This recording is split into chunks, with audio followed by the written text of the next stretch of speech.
Shalom, selamat pagi jemaat yang dikasihi dalam Tuhan Yesus Kristus. Semoga kita semua berada dalam keadaan sehat, penuh sukacita, dan dipimpin oleh Tuhan. Mari sebelum kita memulai aktivitas kita pagi ini, kita akan mendengarkan renungan firman dan kita berdoa. Bapa di dalam surga, Allah yang setia, Allah yang luar biasa, yang penuh kasih. Biarlah di dalam setiap kehidupan kami terus belajar bertumbuh di dalam Tuhan. Kami terus belajar dari firman-Mu. Karena itu cerahkan kami oleh firman-Mu pada pagi hari ini. Terima kasih. Di dalam nama Tuhan Yesus Kristus kami berdoa. Amin. Renungan kita pada pagi hari ini terambil dari Lukas pasal 3 ayat yang ke-8a. Demikian firman Tuhan. Jadi hasilkanlah buah-buah yang sesuai dengan pertobatan. Bapak Ibu Saudara, ayat ini adalah seruan dari Yohanes Pembaptis kepada orang-orang Yahudi.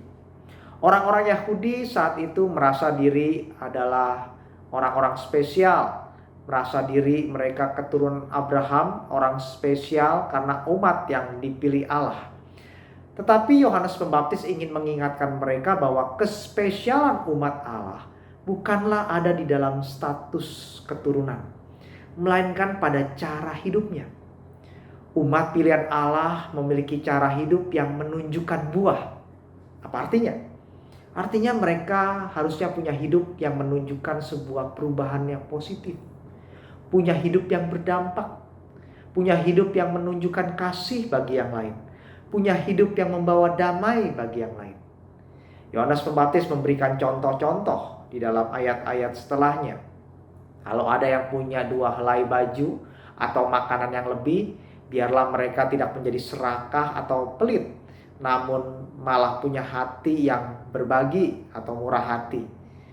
Atau kalau ada tugas-tugas negara seperti pemungut pajak atau jadi tentara, maka mentang-mentang punya kuasa, jangan menyalahgunakan kekuasaan. Yang memungut pajak, janganlah memungut lebih dari yang seharusnya. Yang jadi tentara, hendaklah tidak sewenang-wenang memeras atau merampas orang lain. Maka bayangkan orang-orang seperti ini, jika berbuat sesuatu yang berbeda, jika hidupnya berbeda, akan membawa damai dan sejahtera pada lingkungannya. Ini juga yang menjadi panggilan bagi kita sekalian. Sebagai umat pilihan Allah, hidup orang-orang Kristen perlu menunjukkan sebuah perbedaan bagi sekitarnya. Hidup kita harusnya dapat dirasakan positif oleh orang lain. Kalau ada orang Kristen di tengah lingkungan, maka lingkungan harusnya dapat melihat kasih yang terpancar dari kelakuan orang Kristen ini. Bukan malah jadi orang yang bengis atau orang yang tidak peduli. Kalau ada perkumpulan atau organisasi dan ada orang-orang Kristen di dalamnya, maka orang-orang dalam perkumpulan itu harusnya dapat merasa bahwa orang Kristen itu membawa damai, bukan malah jadi biang kerok pertengkaran.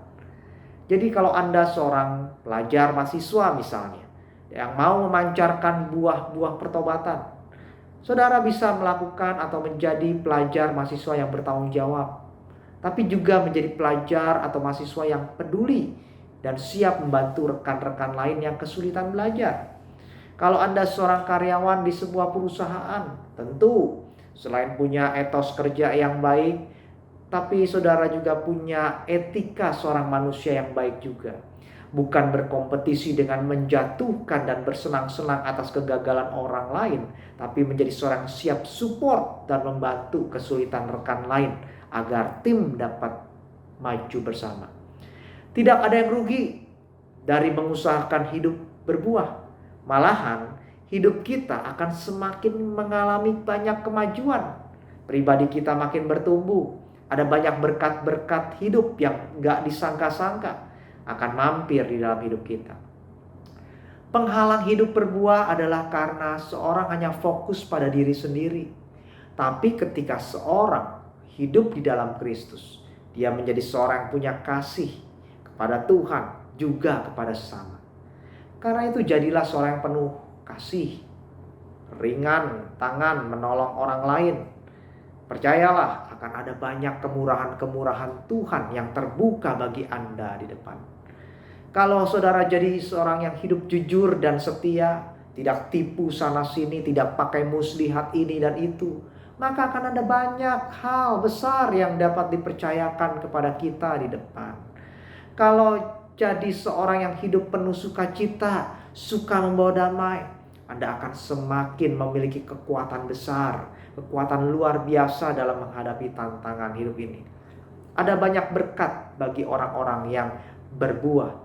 Karena itu berbuahlah selalu dan rasakan betapa menariknya hidup yang diberikan Tuhan. Mari kita berdoa. Bapa dalam surga, kuatkan kami jadi anak-anak Tuhan, umat pilihan Allah yang berbuah. Kami hidup di dalam Kristus, kami memancarkan buah-buah pertobatan, dan hidup itu akan selalu menjadi berkat bagi banyak orang. Pimpin kami. Terima kasih, di dalam nama Tuhan Yesus Kristus kami berdoa. Amin.